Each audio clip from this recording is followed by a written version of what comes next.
Lord, please bless my plans today. Lord, salamat sa isang magandang araw.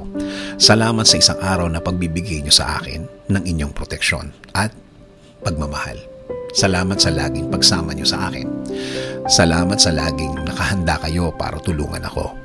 Alam ko na makakasama ko na naman kayo dahil ang araw na kasama kayo ay isang buong araw na puno ng pagpapala, puno ng mga magagandang bagay, puno ng proteksyon na para sa akin at para sa aking pamilya.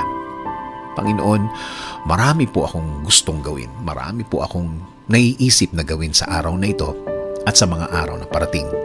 I-bless mo po ang lahat ng aking plano ngayon. I-bless nyo rin ang bawat bahagi ng aking plano. I-bless nyo po ako ng mga ideas, mga bagong bagay na pwedeng gawin na gusto kong gawin, Lord.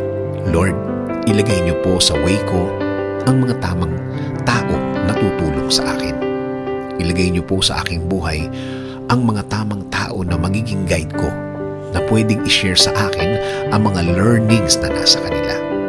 Mga bagay na nasa kanila. Mga bagay na natutunan nila sa kanilang mga buhay.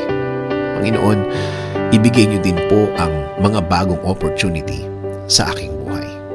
Mga bagay na kailangan ko po sa aking plano.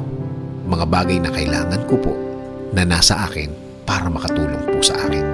So I'm asking you, Lord, to please bless my plan. Bless niyo po ang aking mga dadaanan na experience. Mga pangyayari na sana po